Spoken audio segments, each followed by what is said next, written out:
Patient log. Date, April 8th. An unscheduled emergency session with Jacinda Rowe. Over the past 2 months, our correspondence has been limited to email check-ins. The patient reported steady, if difficult, progress with the reflective exercises. Her self-analysis of her family dynamics was lucid, insightful, and clinically remarkable. She was, by all accounts, stabilizing. That changed 1 hour ago. I received a call directly on my private line. It was Jacinda. Her voice was unrecognizable. She demanded a session now. She said, and I quote, "Name a price." I cleared my schedule. The playback of this session begins immediately following her arrival. My analysis will follow, along with a concluding note to close this file. Jacinda, come in, sit down. I saw him. I saw a picture. Someone sent me a picture, an announcement. A picture of Owen. Yes, of Owen. And her, some kindergarten teacher, just like I predicted. Her name is Sarah. She looks nice, wholesome, like she smells of baked bread and lavender. They're holding hands. They're standing in front of a house, a little blue house with a crooked mailbox, and he's glowing. That's the only word for it. He is glowing. There's a light coming from inside of him. I have never seen that light before. Not on our wedding day. Not when I bought him his first decent car. Not once in 12 years did he ever look like that. Never. And everyone is commenting. So happy for you, Owen. You deserve this happiness. I've never seen you look so alive. Alive? What was he with me? Dead? Why does he get to be happy? Why does he look like that for her? What did she do? Did she close $1 billion merger? Did she build an empire for him to live in? No. She teaches 3-year-olds how to finger paint. And he looks at her like she hung the goddamn moon. Why didn't he ever look at me like that? Why? What is wrong with me? Jacinda, I need you to look at me. Breathe. I did the homework. I did your stupid fucking homework. My father, he only loved me when I won. Trophies, grades, bonuses. That was his love, a transaction. And my mother, she just stood there and took it. Watched him walk all over her, watched him hit her. I saw her as weak, pathetic. I swore I would never be her. I would be him. I would be the dragon. Because dragons don't get hit. Dragons don't cry. Dragons win. So I won. I won everything. And he looks at a kindergarten teacher like she's the prize. Oh, God. I'm going to be sick. Jacinda, look at me. You are in my office. You are safe. I need you to breathe with me. In for 4, hold 2, 3, and out for 6. I saw her as weak, my mother. I spent my whole life seeing her as weak, but she wasn't weak. She was afraid. She was trapped. She grew up with it just like I did. And when my father died, she finally got out. She went to groups. She learned a new language.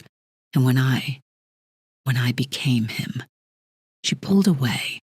Not because she didn't love me. She pulled away because she was saving herself from me, from the memory of him. Owen wasn't surviving a biblical trial. He was surviving me.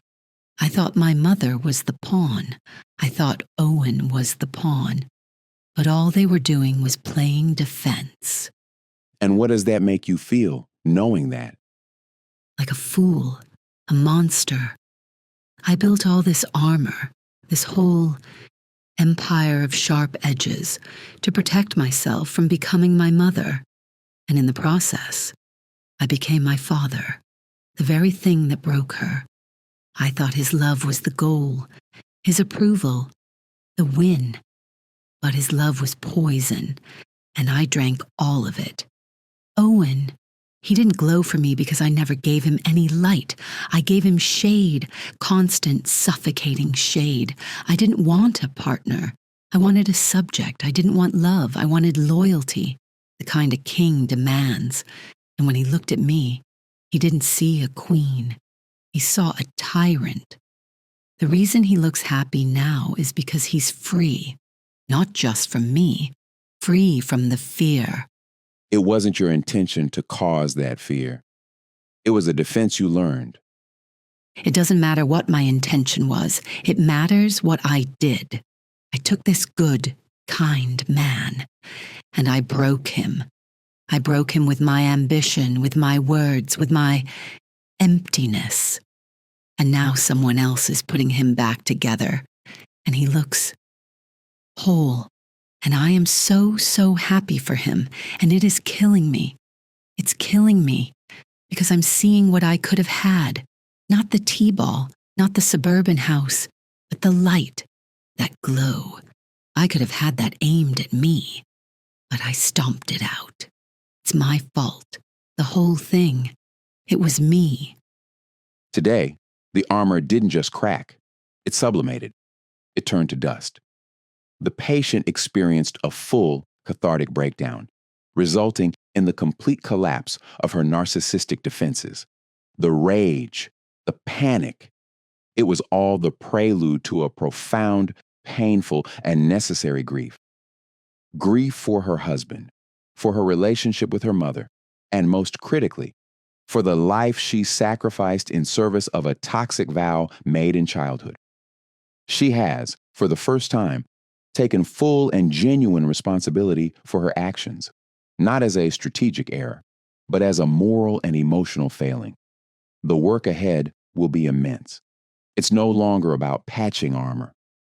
It's about learning to live without it. It's about building an entirely new foundation based on something other than fear and control. The prognosis, once minimal, is now hopeful. She has finally reached the beginning. One last addendum to the file of Jacinda Rowe, 6 months after her last session. She emailed me this morning. Subject line, Q for assessment. The message was brief.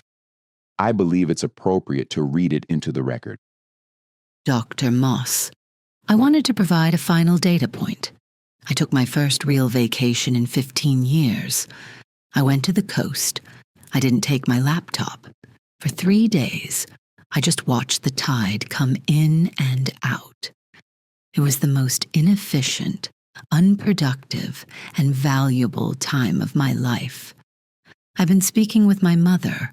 We're learning a new language. It's slow. My AUM is up 12% this year. I'm still a dragon, I suppose, but I'm starting to think dragons don't have to live on a hoard of gold. Maybe they can just live near the ocean. Thank you. J.R.